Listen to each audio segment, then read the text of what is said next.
So I'm just saying, I'm a pure capitalist. When markets crash, it's the best time to get rich.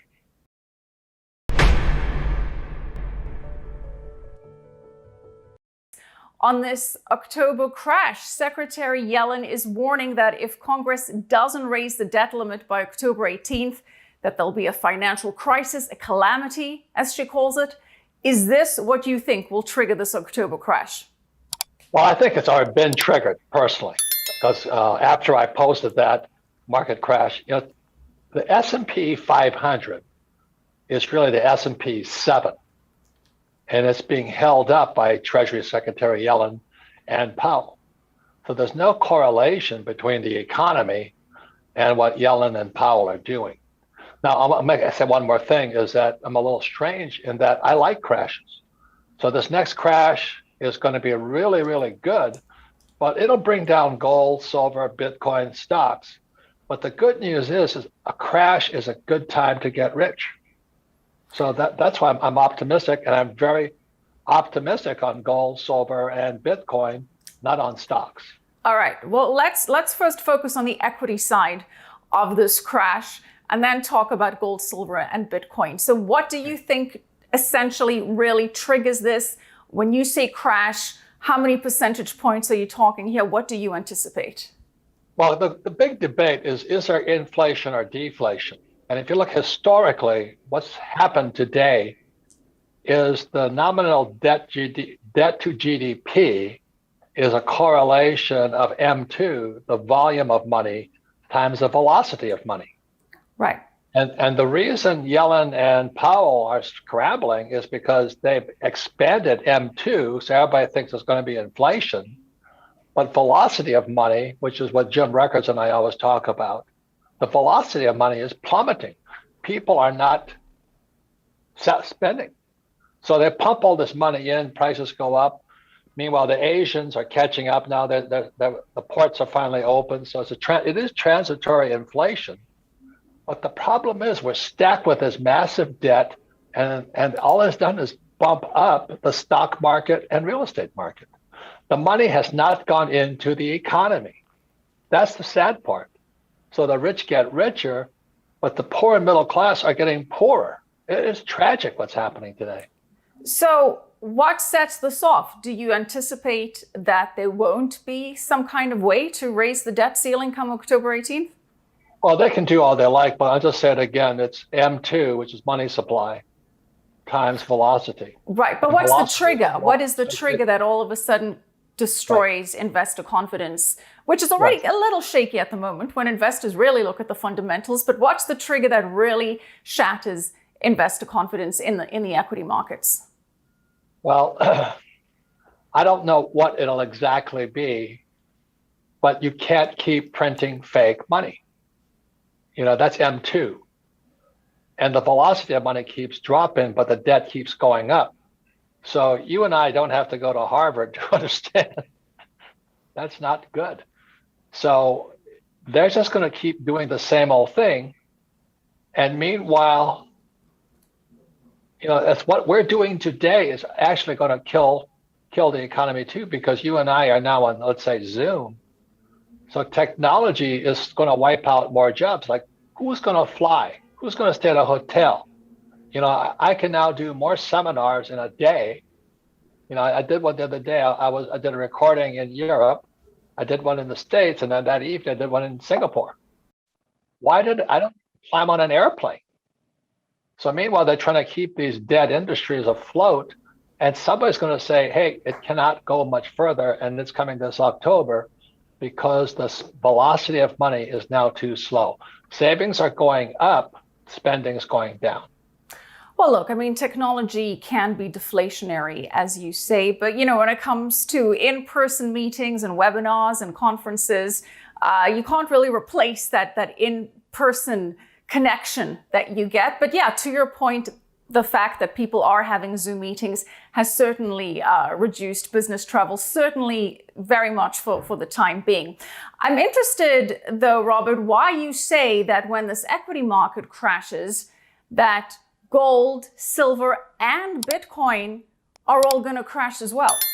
This is going to be the biggest crash in world history. We have never had this much debt pumped up. Debt is the biggest problem of all, but that's called M2, money supply. And the debt to GDP ratio is out of sight. So when it comes down, which it brings everything down with it, that's when I'm going to be buying more gold, silver, and Bitcoin. If I could say a couple of more things, is published this book here. It's called The Capitalist Manifesto. It comes out November 10th. And I want to give people the big picture. The reason I don't care for Yellen or Powell, because they're both Marxist. And when I say that, I get nailed. But I will read you a quote from Lenin. Okay, this is Vladimir. He says, the establishment of a central bank, this is a direct quote, is 90% of a communizing of a nation. That's Yellen and Powell. And the other statement from Lenin is, and this is in manifesto here, the best way to destroy the capitalist system is to debauch the currency. So Michelle, every time I've been on your program, I just say the same thing. I like gold, silver, Bitcoin because I don't trust the Treasury. I don't trust the Fed. And Ron Paul said we should end the Fed. I agree with him. They're actually Marxist organizations. And that's what I cover in my book coming out November 10th, the Marine Corps birthday, is we need the Capitalist Manifesto. And that's why our gold, silver, and Bitcoin are for capitalists. Well, I'm going to focus a little bit on what you said with a Marxist angle, because this, to your point, plays right into it, this conversation that with the political impasse over raising the debt ceiling, that talk of $1 trillion platinum US coin has now returned to Washington. Now, this would be unprecedented, but not necessarily illegal. There's a 1997 law, which in theory allows the Treasury Secretary to authorize a platinum coin at the value of his or her discretion. So in theory, Yellen could mint a $1 trillion platinum coin and deposit it in the Federal Reserve, and debt ceiling issue solved. Now, look, it's an accounting gimmick to people with critical thinking, but what do you make of this platinum coin idea? Do you think it happening? And if it does happen, what impact do you think it would have? I'd say it's desperate people doing desperate things. And as you and I know, the stock market, like I said, it's not the S&P 500, it's the S&P 7. And the separation between the stock market and the economy has never been worse. I'm just disturbed because the money is staying only in the investor market. Every time the Fed does something, the Treasury does something, only guys like me get richer. But the money is not going into the real economy. They're not investing. They haven't invested for years in plant and equipment. So we have massive, massive unemployment and underemployment. And that's why I quote Lenin, the establishment of a central bank is 90% of communism. And the best way to destroy a capitalist system is to debauch the currency. That was in 1971 that Nixon took the dollar off the gold standard. So in this book here, I kind of woke up in 1972 as a Marine pilot flying in Vietnam. And I went behind enemy lines in Vietnam looking for gold because it was illegal in 1972 for Americans to own gold.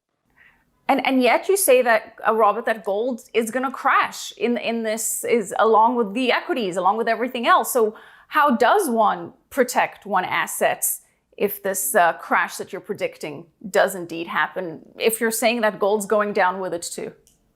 Well, because I bought gold when it was $350 an ounce. You see, every professional investor knows it's not when you sell, it's when you buy. So I bought Bitcoin at 6,000 and 7,000. So I'm just saying, I'm a pure capitalist. When markets crash, it's the best time to get rich. So I'm getting very excited about a crash coming because the better stocks will come available. Unfortunately, Michelle, there would be massive social unrest. That's what I'm more concerned about, because we have not reinvested. The Fed and the Treasury have only invested in the investor class. They haven't invested in the working class. And the working class is without jobs, without pay, without this.